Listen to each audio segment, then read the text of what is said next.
আমরা প্রশাসনকে মানে আমলাতন্ত্রকে বলি হচ্ছে গণতান্ত্রিক রাষ্ট্রে আমলাতন্ত্রকে বলা হয় পার্মানেন্ট গভর্নমেন্ট।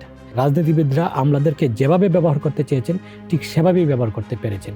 এটা হচ্ছে আমলাতন্ত্রের সবচেয়ে বড় ব্যর্থতা, যেটা আমলাতন্ত্রের কাছে আমরা প্রত্যাশা করি না। আমরা ৭১ সালে স্বাধীন হয়েছি, গণ অভ্যুত্থান করেছি, ৩ জোটের রূপরেখা ছিল, বিশাল প্রত্যাশা ছিল, আমরা সেটা পালন করতে পারিনি। এখন আমাদের কাছে ২৪-এর মানে প্রত্যাশা এসে হাজির হয়েছে, এইখানে ফেল করা যাবে না। প্রশাসনের মানুষের যে বিভিন্ন দুর্নীতিতে জড়িয়ে যাওয়া, সেখানে আওয়ামী লীগের বা আসলে দলীয় যেই সংশ্লিষ্টতা, সেটা কিভাবে ভূমিকা রেখেছে? সিভিল সার্ভিসকে লুটেরাদের সহযোগী হিসেবে চিহ্নিত করেছেন প্রধান উপদেষ্টার মুখ্য সচিব এম সিরাজউদ্দিন মিয়া। গত শনিবার এক অনুষ্ঠানে তিনি এ ধরনের মন্তব্য করেন। সাধারণত প্রশাসনের উচ্চ পর্যায়ে বা শীর্ষ পদে যারা থাকেন তারা এ ধরনের কথা বলেন না, কিন্তু তিনি এ ধরনের কথা কেন বললেন, এর তাৎপর্য কি? Welcome to star views room, আপনাদের সঙ্গে আছে আমি আহসান হাবিব। প্রধান মুখ্য সচিবের যে বক্তব্য, তার তাৎপর্য নিয়ে কথা বলতে আজকে আমাদের সঙ্গে রয়েছেন ডেইলি স্টারের সাংবাদিক Bahram Khan. Bahram, welcome to our show. ধন্যবাদ আপনাকে। আমরা তো আসলে সাধারণত যখন প্রশাসনের কর্মকর্তারা কথা বলেন, তাদের মধ্যে এই ধরনের কথা সাধারণত আমরা কখনো শুনিনি, কিন্তু তিনি এ ধরনের কথা বললেন, এর তাৎপর্য আসলে কি? খুবই তাৎপর্যপূর্ণ কথা, আর তাৎপর্য আছে বলেই আমরা আজকে আলোচনায় বসেছি। কারণ প্রশাসনের একটা বিষয় গত বিশেষ করে ১.৫ দশক যাবৎ যেটা প্রচলিত হয়ে আসছে, এর আগেও এরকমই ছিল যে তারা নিজেদের সমালোচনাটা প্রকাশ্যে করতে দ্বিধাবোধ করত।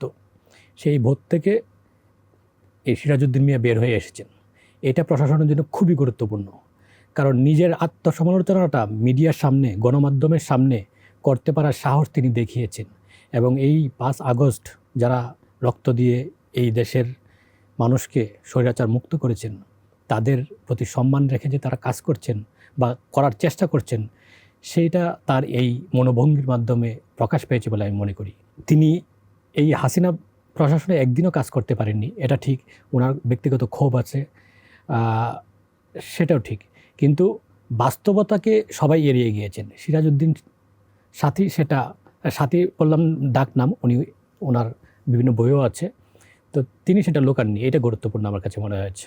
এই যে লুটেরা শব্দ ব্যবহার করলেন, এখানে আসলে কোনো উদাহরণ আপনি দিতে পারেন কিনা, যে কোনো আর্থিক কেলেঙ্কারির সাথে তারা জড়িয়েছেন বা এ ধরনের কোনো কিছু বলতে পারেন কিনা? লুটেরা বলতে আসলে আমরা আর্থিক কেলেঙ্কারিকেই মানে বুঝি এবং আমাদের মাথায় আসে। আসলে আর্থিক কেলেঙ্কারির সঙ্গে প্রশাসনিক অনিয়মও লুটেরাদের চেয়ে কম কিছু নয়। যেমন আর্থিক কেলেঙ্কারি যদি উদাহরণ বলতে যান, যে আপনার বর্তমান সরকার ক্ষমতায় যাওয়ার পর একজন সচিবের বাসা থেকে কোটি কোটি টাকা উদ্ধার করেছেন। তিনি হচ্ছেন সাবেক ত্রাণ ও সমাজ কল্যাণ সচিব শাহ কামাল। তার বিরুদ্ধে যে দুর্নীতির অভিযোগ, এমন অভিযোগ খুব কম সচিবের বিরুদ্ধেই হয়। তারপরও তিনি দীর্ঘদিন দুর্যোগ এবং ত্রাণ মন্ত্রণালয়ের সিনিয়র সচিব হয়ে থেকেছিলেন। এটা অস্বাভাবিক বিষয়। এরপর আপনি আর্থিক দুর্নীতির বাইরেও যে কীভাবে দুর্নীতি করা যায়, যে লোড করা যায় জনগণের স্বার্থ, জনগণের আশা আকাঙ্ক্ষাকে, তার একটা প্রকৃষ্ট উদাহরণ হতে পারে সাবেক নির্বাচন কমিশন সচিব হেলাল উদ্দিন মিয়া, যিনি এলজিআরডি সচিবও হয়েছিলেন। তিনি যখন নির্বাচন কমিশন সচিব ছিলেন, তখন সেই প্রশ্নবিদ্ধ নির্বাচনটি হয়েছিল। শুধু প্রশ্নবিদ্ধ নির্বাচন করেই ক্ষান্ত হননি, নির্বাচনের দিন উনি ডিসিদেরকে ধমকিয়ে রেজাল্ট এনেছেন। মানে ডিসিরা একটা ফ্রড নির্বাচন করেছে, সেটাও ঠিকমতো সাজিয়ে দিতে সব তর সই ছিল না। কেমন সই ছিল না? ওই সময় ওনার পাশে থাকা একজন সাংবাদিকের অভিজ্ঞতা থেকে আমি বলছি, যে এক ডিসিকে ফোন দিয়েছেন, তুমি কেন রেজাল্ট পাঠাচ্ছ না? বলছে স্যার একটু ব্যবস্থা করে পাঠাই, হয়তো বা এই ধরনের উত্তর ছিল। বলছে তুমি আগে ভোটের সংখ্যা পাঠিয়ে দাও, তারপরে তুমি কাগজপত্র হিসাব করে নেবা, কথা বুঝতেছ না কেন? তো এই ধরনের কর্মকর্তা যখন নির্বাচনের দায়িত্বে থাকেন, তারা কী ধরনের লোটেরা হয়ে ওঠেন, তার মানে আর কোনো বড় ধরনের উদাহরণ দরকার হয় না। শুধু এই দুজনে নিয়ে প্রশাসনে এমন অবস্থা তৈরি হয়েছিল, আমি নিজে রিপোর্ট করতে গিয়ে যেটা করতে পারিনি, সেই সময় অন্য একটি বাংলা পত্রিকায় ছিলাম, যে প্রধানমন্ত্রী কার্যালয়ের মুখ্য সচিব, কার্যালয় সচিব, তারা কত নিম্ন পর্যায়ের কাজ করতে পারেন, যে তাদের গাড়ির জ্বালানি তারা বিধি বহির্ভূতভাবে নিচ্ছিলেন। সেই জ্বালানির খরচ কেন বিধি বহির্ভূতভাবে নিচ্ছেন, সেই বিষয়ে সিএও অফিস, যারা এই সরকারি হিসাব নিকাশের কাজ করেন, সিএও অফিস থেকে তাদেরকে চিঠি দেওয়া হয়েছিল চিঠি দেওয়ার পর সেই অফিসারকে এমনভাবে হেনস্থা করে প্রধানমন্ত্রীর কার্যালয় থেকে বের করে দেওয়া হয়েছিল যে এরপর আমার হাউস থেকেও রিপোর্টটি করার মানে অনুমোদন পাইনি। সেই সময়ের অবস্থা নিশ্চয়ই বুঝতে পারছেন। আর আমিও কিছুটা আপনি অন্য পত্রিকায় কাজ অন্য পত্রিকায়, তখন ডেইলি স্টারে ছিলাম না, আমিও রিপোর্টটাতে কিছুটা দম ধরেছি, কারণ ওই সময় যদি ওই কাগজ দিয়ে আমি রিপোর্টটা করি ওই অফিসারের হয়তো বা আরও ক্ষতি হতে পারতো, কারণ তারা ভাববে যে ওই অফিসার হয়তো বা আমাকে কাগজটা দিয়েছিলেন, যদিও আমি তার কাছ থেকে পাইনি, কিন্তু উনি একজন লেডি অফিসার ছিলেন, যেই কারণে মানে সেই রিপোর্টটা থেকে আমিও বিরত ছিলাম। তো এই ধরনের শত শত উদাহরণ আছে যেটা দিয়ে শেষ করা যাবে না। যেমন ধরেন যে প্রধানমন্ত্রীর কার্যালয়ে মুখ্য সচিব ছিলেন, কার্যালয় সচিব ছিলেন, তারা নির্বাচন কমিশনার হয়েছেন, প্রধান নির্বাচন কমিশনার হয়েছেন, তাদের কেউ পিএসসি সদস্য হয়েছেন, তারাই আবার গিয়ে সংসদ সদস্য হয়েছেন। মানে প্রশাসনের যারা আওয়ামীপন্থী ছিলেন, যারা স্বৈরাচারকে মানে গার্ড দিয়ে বহাল রাখার জন্য চেষ্টা করেছেন, তাদের ভিতরেও তাদের প্রতি বিরক্ত চলে আসছে। সব কিছু কেন খেতে হবে, সব জায়গায় কেন যেতে হবে, এই যে মানে লুটেরা শ্রেণীর যে একটা চক্র তৈরি হয়েছিল, সেই চক্র থেকে সরকার সহজে বের হতে পারেনি, যে কারণে প্রকৃত দৃশ্য দেখতে সমস্যা হতো। আসলে এই প্রশাসনের মানুষের যে বিভিন্ন দুর্নীতিতে জড়িয়ে যাওয়া, সেখানে সরকার আওয়ামী লীগের বা আসলে দলীয় যেই সংশ্লিষ্টতা, সেটা কিভাবে ভূমিকা রেখেছে? আমরা প্রশাসনকে মানে আমলাতন্ত্রকে বলি হচ্ছে, গণতান্ত্রিক রাষ্ট্রে আমলাতন্ত্রকে বলা হয় পার্মানেন্ট গভর্নমেন্ট। মানে যে সরকারই আসুক সেই মানে আমলাতন্ত্র পরিবর্তন হবে না। হয়তো বা গুরুত্বপূর্ণ পদের কিছু চেয়ার পরিবর্তন হয় পছন্দ অনুযায়ী বা দক্ষতা অনুযায়ী, কিছু এদিক সেদিক হয়, কিন্তু আমলাতন্ত্রের বড় আকারে কোনো পরিবর্তন হয় না। এটাই হচ্ছে পেশাদার আমলাতন্ত্রের বৈশিষ্ট্য। কিন্তু আমাদের 2009 সালের পর যে রাজনৈতিক সরকার প্রতিষ্ঠিত হয়েছিল, সেই সরকারের মানে কত বড় লক্ষ্যভেদী কাজ মানে তারা শুরু করেছিলেন, সেটা বুঝতে আমাদেরও অনেক সময় লেগেছে। কিন্তু তারা কি করতে পারেন তার শুরুটা করেছিলেন সংবিধান সংশোধন দিয়ে। আর সংবিধান সংশোধনের পর আমলাতন্ত্রের ভিতরে একটা বার্তা তারা বুঝতে পেরেছিলেন যে এই সরকার কি করতে চায়, বা তাদের কোর মেম্বার যারা আছে তাদেরকে সেই বার্তাটা দিয়েছিলেন, যে কারণে তাদের কারোরই মনে হয়নি যে এই সরকারের মতো মানে সরকার কোনো সময় পরিবর্তন হতে পারে এবং নতুন কোনো সরকার আসতে পারে। যে কারণে রাজনীতিবিদরা আমলাদেরকে যেভাবে ব্যবহার করতে চেয়েছেন ঠিক সেভাবেই ব্যবহার করতে পেরেছেন। এটা হচ্ছে আমলাতন্ত্রের সবচেয়ে বড় ব্যর্থতা, যেটা আমলাতন্ত্রের কাছে আমরা প্রত্যাশা করি না। কারণ আমলাতন্ত্রের বৈশিষ্ট্যের উদাহরণ যদি দেওয়া হয়, ওয়েস্টমিনিস্টার স্টাইলের যে সরকার মানে গণতন্ত্র যারা ফলো করেন, তারা কোনো একটা নির্বাচনের আগে যে মূল দলগুলোর যে নির্বাচনী ইশতেহার থাকে, সেই দলগুলোর ইশতেহার নিয়ে আমলাতন্ত্রে আগে থেকেই প্রস্তুতি থাকে। যে সাধারণত এক বা দুটো দলের মধ্যে প্রতিযোগিতা থাকে, যে দুটো দলের ইশতেহারের নিয়েই তাদের কার্যক্রম রেডি থাকে, যে দল ক্ষমতায় আসে সেই দলের প্রধানকে যেন সাথে সাথে ভবিষ্যতের কর্মপরিকল্পনা তাদের ইশতেহার অনুযায়ী কী হওয়া উচিত সেটা তারা বুঝিয়ে দিতে পারে। এটার মাধ্যমে আমলাতন্ত্রকে মানে সুবিধাবাদী বলার সুযোগ নাই। আমলাতন্ত্রের দায়িত্বই এটা, যারা জনগণের ম্যান্ডেট নিয়ে কাজ করতে আসবেন, রাষ্ট্র পরিচালনা করতে আসবেন, তারা সংবিধান, আইন এবং বিধি অনুসরণ করে তাদের ইশতেহারের সঙ্গে সামঞ্জস্যপূর্ণ যা আছে সেটাকে প্রস্তুত রাখবেন। এটা স্মার্ট আমলাতন্ত্র। বাট আমাদের আমলাতন্ত্র হয়ে গিয়েছিল, বিশেষ করে বিগত 1.5 দশকের আমলাতন্ত্র হয়ে গিয়েছিল একটি নির্দিষ্ট ব্যক্তি এবং দলের অনুগত, যে কারণে আমলাতন্ত্র এভাবে ভেঙে পড়েছে। সেই আমলাতন্ত্রের অন্যতম প্রধান ব্যক্তি, দ্বিতীয় প্রধান ব্যক্তি যে মুখ্য সচিব, তিনি নিজেই প্রশ্ন তুলেছেন এটা ভঙ্গুর আমলাতন্ত্র। এ নিয়ে প্রশ্ন উঠেছে এটা থাকা উচিত কি উচিত না। আমলাতান্ত্রিক জটিলতা একটি বাজওয়ার্ড আমাদের কাছে। আমরা যখনই কোনো কাজে যাই তখনই সময় ক্ষেপণের একটা বিষয় থাকে সবসময় আমলাতন্ত্রের কোনো কাজে গেলে। এটা কেন, বা এটা আসলে কিভাবে হয়, এখানে আসলে দুর্নীতিটা কিভাবে হয়? শুধু আর্থিক দুর্নীতি না, এটা এক ধরনের সময়ের দুর্নীতি, এক ধরনের মানুষকে পিছিয়ে দেওয়ার দুর্নীতি, মানুষকে মানে তার অধিকার বঞ্চনার যে চরম এক অবহেলা। তার যদি মানে খুব নির্দিষ্টভাবে উদাহরণ দিতে যাই, যে বর্তমানের এই জুলাই বিপ্লবের পর বা গণ অভ্যুত্থানের পর যে প্রত্যাশা তৈরি হয়েছে, মানুষ যেভাবে চাচ্ছে, মানুষ যে মানে প্রত্যাশা নিয়ে তাকিয়ে আছে, সরকারের যন্ত্র সেভাবে কেন কাজ করছে না, সেটার অন্যতম কারণই হচ্ছে এই জটিলতাগুলা। কারণ আগের যে জটিলতার স্তরগুলা করা আছে পদ্ধতিগতভাবে, সেইগুলো তো মানে আনুষ্ঠানিকভাবে মানে বার করা হয়নি, আইনিভাবে সেটার ক্লিয়ারেন্স দেওয়া হয়নি। বাট মানুষের মানে মনস্তত্ত্বে মানুষ মানে প্রত্যাশা করছে সরকার আগের চেয়ে অন্যভাবে করবে, কিন্তু আমাদের আমলাতন্ত্র তো একদিনে মানে পরিবর্তন হয়ে যায়নি, যে কারণে এটা সহজেই পারা যাচ্ছে না। একটা উদাহরণ দিই, একটি মন্ত্রণালয়ে সাধারণত একটি ফাইল মানে সর্বোচ্চ পর্যায়ে কিভাবে যায়, মানে যে সংশ্লিষ্ট শাখায় সেই ফাইলটি ইনিশিয়েট হয় সেখান থেকে একজন সহকারী সচিব বা সিনিয়র সহকারী সচিবের মাধ্যমে সেটা ইনিশিয়েট হয়, সেখান থেকে উপসচিব, যুগ্ম সচিব, অতিরিক্ত সচিব, সচিব পর্যন্ত যায়। যদিও বা যুগ্ম সচিব থেকে সরাসরি সচিব বা মন্ত্রী পর্যন্ত যাওয়ার সুযোগ আছে, কিন্তু আমাদের এখানে সেটা মানে প্র্যাকটিস করা হয় না।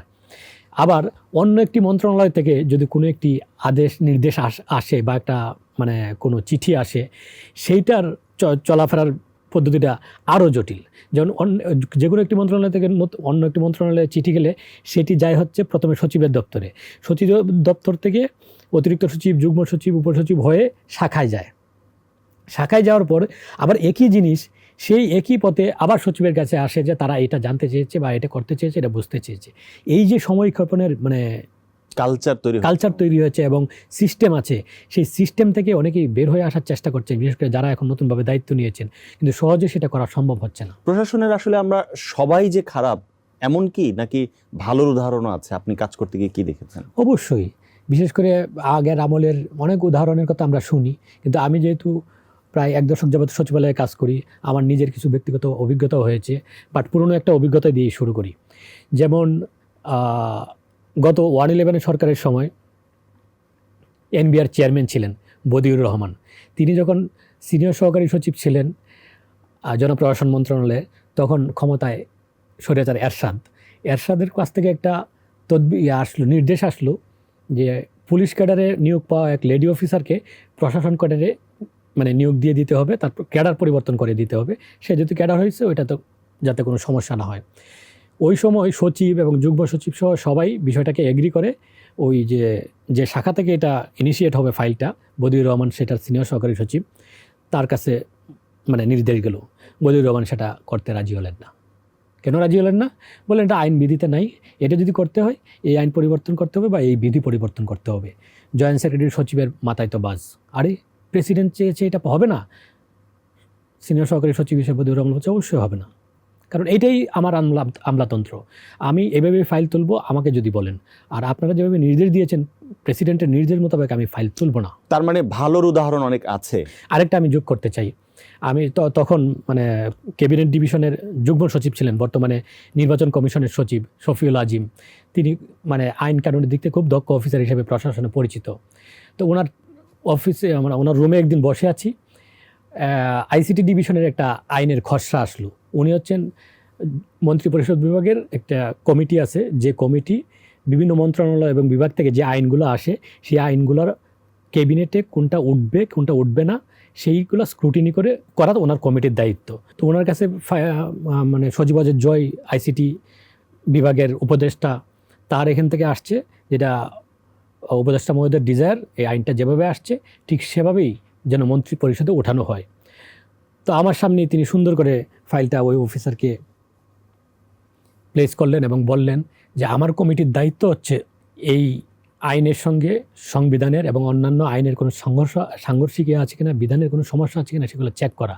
এগুলো চেক করার মাধ্যমেই কেবল ক্যাবিনেটে উঠতে পারে। আর যদি এটার অন্য কোনো মানে জরুরত থাকে, অন্য কোনো বিশেষত্ব থাকে, তাহলে আপনারা অন্য মাধ্যমে সেটা ক্যাবিনেটে ওঠানোর পরামর্শ চাইতে পারেন, প্রয়োজনে প্রধানমন্ত্রীর কাছে যেতে পারেন, কিন্তু আমার কমিটিতে যা আসবে সেটা আমার মাধ্যমেই মানে আমাদের সিস্টেমেই উঠবে। এই যে ওই সময়ের স্বৈরাচারী শাসনের সময়ও একজন অফিসার এই ধরনের কথা বলতে পেরেছেন, এই ধরনের অফিসার তো আমাদের প্রশাসনে আছেন।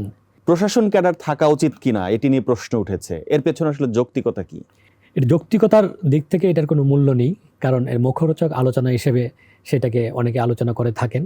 কারণ আমলাতন্ত্র একটি গণতান্ত্রিক পদ্ধতির রাষ্ট্রে খুবই অপরিহার্য, এ নিয়ে কোনো মানে দ্বিধা নেই। কারণ হচ্ছে এসব বিষয় নিয়ে বিভিন্নভাবে বিভিন্ন মানে স্বার্থগোষ্ঠী সেটাকে মানে এভাবে উপস্থাপন করেন, বাট মাথা ব্যথা হলে মাথা ব্যথা সারানোর উদ্যোগ নিতে হবে, কাটা যাবে না। তাহলে কি করা উচিত? খুব সহজ, আইন, সংবিধান, আইন, বিধি, প্রবিধি এবং আমাদের যে সামাজিক আচার মানে কালচার আছে সেইগুলাকে প্রতিপালনের মাধ্যমে প্রশাসনকে মানে প্রতিনিয়ত পেশাদারিত্বের মধ্যে থাকা। যে কোনো রাজনৈতিক দল আসবে, যে কোনো রাজনৈতিক দল যাবে, প্রশাসন এই রাষ্ট্রের মৌলিক যে আইনি কাঠামো আছে সেই কাঠামোকে সমুন্নত রেখে কাজ করবে, এটাই একমাত্র সমাধান। এই সরকার কি এটা করতে পারবে? এই সরকার অলরেডি করার চেষ্টা করছে, করার চেষ্টার মধ্যে আছে এবং সেই প্র্যাকটিস আমরা দেখছি।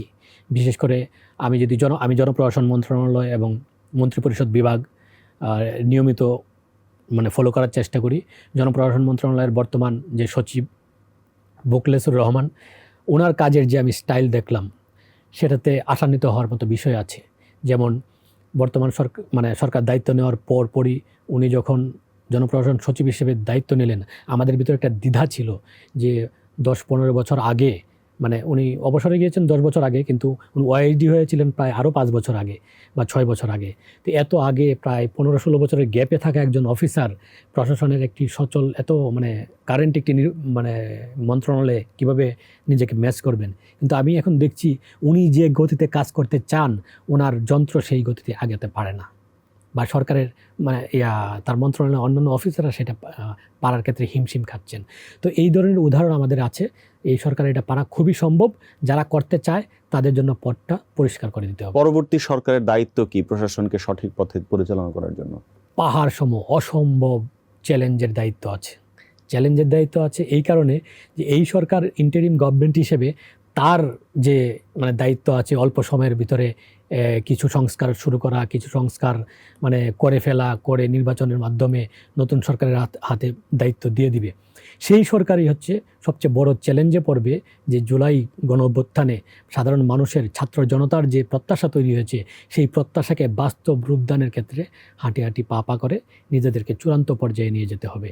সেইটা হচ্ছে ওই সরকারের জন্য সবচেয়ে বড় চ্যালেঞ্জ, আবার সুযোগও। কারণ বাংলাদেশের মতো দেশে, তৃতীয় বিশ্বের মতো দেশগুলোতে একবারের বেশি এই সুযোগ লাগে না যে একটা বিপ্লব হলে নতুন রাষ্ট্র গঠনে, নতুন দেশ গঠনে মানুষকে উদাহরণ তৈরি করতে পারে। আমরা 71 সালে স্বাধীন হয়েছি, গণ অভ্যুত্থান করেছি। আমরা 90 সালে নতুন করে গণ অভ্যুত্থান করতে হয়েছে। 3 জোটের রূপরেখা ছিল, বিশাল প্রত্যাশা ছিল, আমরা সেটা পালন করতে পারিনি। এখন আমাদের কাছে 24-এর প্রত্যাশায় এসে হাজির হয়েছে। এইখানে ফেল করা যাবে না। যেই সরকারই আসুক সেই সরকারকে তা বহন করতে হবে, দায়িত্ব নিয়ে পালন করতে হবে। ধন্যবাদ বাহরাম আমাদের সঙ্গে থাকার জন্য। আপনাকেও ধন্যবাদ। দেশের রাষ্ট্রীয় ক্ষমতায় রাজনৈতিক দল আসবে, আবার চলেও যাবে, আবার পুনরায় অন্য একটি দলও আসতে পারে। এভাবেই চলতে থাকে রাষ্ট্রের ক্ষমতা। কিন্তু প্রশাসনকে কাজ করতে হবে বিধি মেনে, আইন মেনে, সাধারণ মানুষের উপকারার্থে বা সাধারণ মানুষের জনকল্যাণের জন্য।